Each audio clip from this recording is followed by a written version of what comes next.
আসসালামু আলাইকুম। আপনারা স্ক্রিনে একটি ছবি দেখতেছেন, হয়তো ভাবতেছেন এটা কোনো সাধারণ ঘটনা না।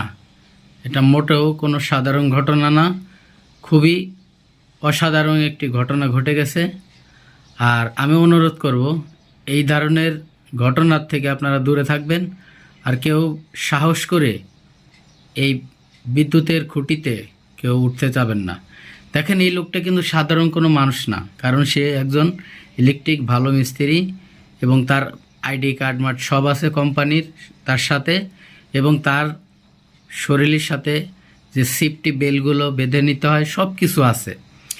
এবার বলে চলে কেন এই ঘটনা ঘটলো, সব কিছু যেহেতু তার আছে, আর সেই কোম্পানিতে বিদ্যুৎ কোম্পানিতে চাকরি করে, পল্লী বিদ্যুতের একটি ট্রান্সমিটার চেঞ্জ করার জন্য উনি ওই খুঁটিতে ওঠে।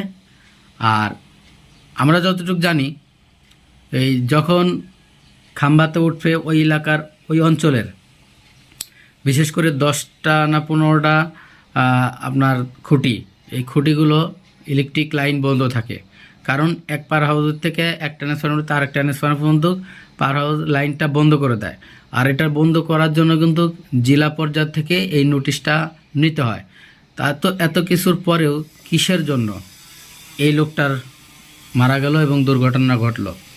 নিশ্চয়ই তার সাথে কোনো শত্রুতা ছিল, কারণ নিচে যারা থাকে, যারা অললেস নিয়ে থাকে, তারা অফিস মেনটেন করে, যারা ব্রেকার অন অফ করে, প্রত্যেকটা লোকই কিন্তু জানে যে এই সাইডটায় এখন কাজ চলতেছে। তাহলে কিসের জন্য এই লোকটাকে সাথে এরমের করা হলো? এই লোকটাকে দুনিয়া থেকে একদম চির বিদায় করে দিল। আপনারা একটু কমেন্টে জানাবেন। আর এই নেককারজনক ঘটনা যে ঘটে আছে, আল্লাহ যেন তার বিচার করে।